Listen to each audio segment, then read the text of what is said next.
ಯಾರೋ ಒಬ್ಬ ವಿಶೇಷವಾದ ವ್ಯಕ್ತಿ ಇಲ್ಲಿದ್ದಾನೆ. ಒಳಗೋಗ ರೀ ಎಂಟ್ರಿ ಕೊಡಲಿ. ನೋಡಿ ಇವಾಗ ಅವನ ಎಂಟ್ರಿ ಆಗಿರುತ್ತೆ ನೋಡ್ರಿ. ಹುಲಿ ರಾಯಚೂರು ಹುಲಿ ನೋಡ್ತಾ ಇರ್ಬೋದು. ರಾಯಚೂರಿನ ಒಬ್ಬ ಹುಲಿ ನೋಡಿ ಹೇಗಿದೆ ಹುಲಿ. ಕೆಂಗಣ್ಣಿನಿಂದ ಇದು ಎಲ್ಲರೂ ಚೆನ್ನಾಗಿದ್ದೀರಾ? ನಾವು ಚೆನ್ನಾಗಿದ್ದೀವಿ. ಅರ್ಥ ಆಯ್ತು ಅನ್ಸುತ್ತೆ.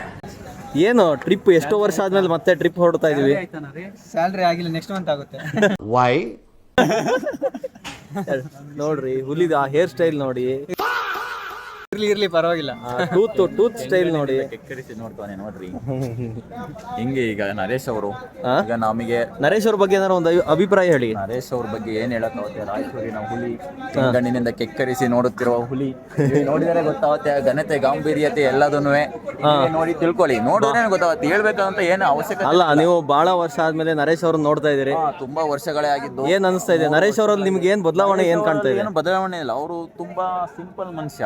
ಅರ್ಥ ಆಯ್ತು ಅನ್ಸುತ್ತೆ. ಏನು ಬದಲಾವಣೆನೇ ಕಾಣಕ್ಕಾಗಿಲ್ಲ ನಾವಿನ್ನ. ಯಾಕೆ ಇರ್ಬೋದು ನರೇಶ್ ಅವ್ರ ಬದಲಾವಣೆ ಕಾಣದೇ ಇರೋದಕ್ಕೆ ಮುಖ್ಯ ಕಾರಣ ಏನಿರ್ಬೋದು? ಹಾಗೂ ತುಂಬಾ ಸಾಧನೆ ಕೂಡ ಮಾಡಿದ್ದಾರೆ. ಹೆಂಗಂದ್ರೆ ಇಂಜಿನಿಯರಿಂಗ್ ನಮ್ಮ ಬ್ಯಾಚುಲರ್ಸ್ ನಲ್ಲಿ ಅವರು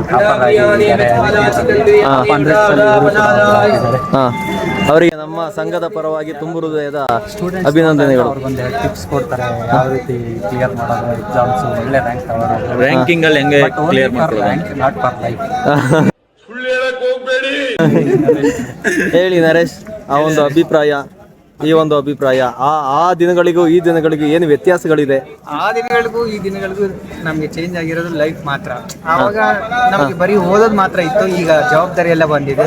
ಬದುಕೋದು ಜೀವನ ಹೆಂಗೆ ಅನ್ನೋದು ತಿಳಿತಾರೆ.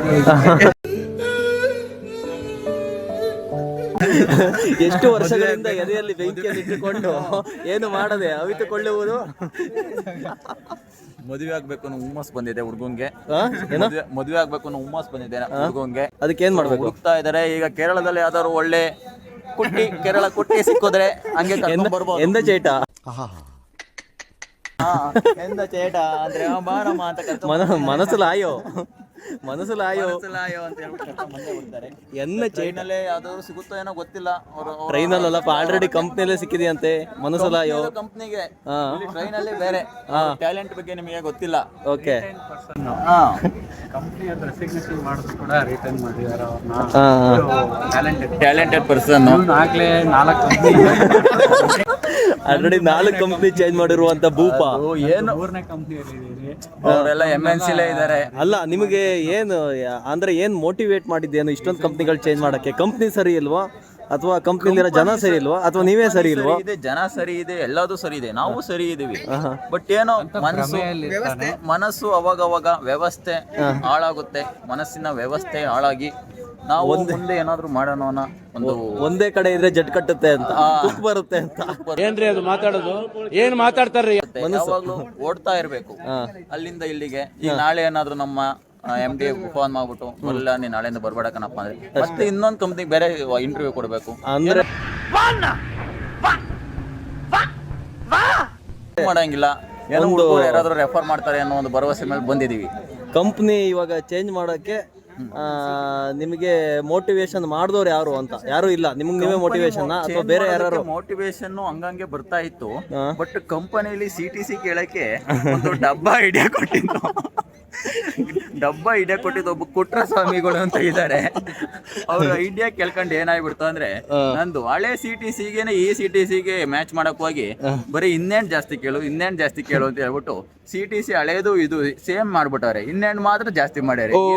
ಈಗ ಓ ಮೈ ಗಾಡ್, ಬೇಕು ನಮ್ಗೆ. ಬಟ್ ಇನ್ನೇನ್ ನಿಮಗೆ ಜಾಸ್ತಿ ಸಿಗ್ತಾ ಇದೆಯಲ್ಲ, ಅದ್ರ ಬಗ್ಗೆ ಏನು ಅಭಿಪ್ರಾಯ ಇದೆ? ಅದ್ರ ಬಗ್ಗೆ ಖುಷಿ ಆಗ್ತಾ ಇಲ್ಲ ಇವಾಗ. ಯಾಕಂದ್ರೆ CTC ಕಮ್ಮಿ ಆಗಿದೆ, ನಮ್ಗೆ CTC ಜಾಸ್ತಿ ಆಗ್ಬೇಕಾಗಿತ್ತು. ಓ ನೋ, ಅಂದ್ರೆ ಇದೊಂದು ಡಿಸ್ಅಡ್ವಾಂಟೇಜ್. ಕಂಪ್ನಿ ಚೇಂಜ್ ಮಾಡೋರಿಗೆ ನಿಮ್ದು ಇದೇನು ಸಜೆಷನ್? ಕಂಪ್ನಿ ಚೇಂಜ್ ಮಾಡೋರು ಫಸ್ಟ್ ಕಂಪನಿದ ಸ್ಯಾಲರಿ ಸ್ಟ್ರಕ್ಚರ್ ಯಾವ ತರ ಇದೆ ಅಂತ ಕೇಳ್ಬಿಟ್ಟು, ಅದಾದ್ಮೇಲೆ ನಿಮಗೆ CTC ಮೇಲೆ ಇದ್ ಬೇಕಾ, ಹೈಕ್ ಬೇಕಾ, ಇಲ್ಲ ಯಾವ್ದು ಇನ್ನ್ಯಾಂಡ್ ಮೇಲೆ ಹೈಕ್ ಬೇಕಾ, ಫಸ್ಟ್ ಆಮೇಲೆ ಥಿಂಕ್ ಮಾಡಿ ಯಾವ್ದು ಬೆಟರ್ ಅಂತ.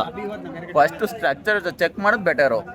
ಏನು ಚೆಕ್ ಮಾಡ್ದಲ್ಲೇ ಹೋಗಕ್ ಹೋದ್ರೆ ಮಂಗಗಳು ಮಾಡ್ಬಿಡ್ತಾರೆ. ಕಂಪ್ನಿಗಳಲ್ಲಿ. ನೀವ್ ಇವಾಗ ಏನು ಚೆಕ್ ಮಾಡದೆ ಹೋಗಿದ್ದೆ, ಎಲ್ಲ ಚೆಕ್ ಮಾಡ್ಕೊಂಡು ಹೋಗಿದ್ದೆ. ಏನು ಚೆಕ್ ಮಾಡದೆ ಹೋಗಿದ್ದು, ಅವ್ರು ಕರ್ಕೊಂಡು ಒಳಕ್ ಹೋಗಿ ಒಂದ್ ವಾರ ಆದ್ರೂ ನಮ್ಗೇನು ಸ್ಟ್ರಕ್ಚರ್ ಕೊಟ್ಟಿರ್ಲಿಲ್ಲ. ಒಂದ್ ವಾರ ಆದ್ಮೇಲೆ ಕೊಟ್ರು, ಮತ್ತೆ ಹುಡ್ಕಕ್ ಆಗಲ್ಲ, ಇನ್ನೇನ್ ಮಾಡೋದು, ಸುಮ್ನೆ ಹೋಗ್ತಾ ಇದ್ವಿ. ಒಂದ್ ವಾರ ಬಿಟ್ಟು ಚೆನ್ನಾಗಿ ಕೊಟ್ರು, ಇಸ್ಕೊಂಡ್ರಿ. ಅವ್ರಿಗೆ ಆಫರ್ ಲೆಟ್ರಿಗೂ ಜಾಯ್ನಿಂಗ್ ಲೆಟ್ರಿಗೂ ಡಿಫ್ರೆನ್ಸ್ ಗೊತ್ತಿರಲಿಲ್ಲ. ನಾವು ಆಫರ್ ಲೆಟರ್ ಕಳಿಸಿ ಅಂದ್ರೆ ನೀವು ಬಾರಪ್ಪ ಕೊಡ್ತೀವಿ ಅಂದ್ರು, ನಾವು ಅದು ಕೊಟ್ಟು ಇಸ್ಕೊಂಡಿದ್ದೀವಿ. ಇಷ್ಟು ಹೇಳಕ್ ಇಷ್ಟಪಡ್ತೀನಿ. ಓಕೆ, ಬಾಯ್ ಬಾಯ್, ಟಾಟಾ, ಗುಡ್ ಬಾಯ್.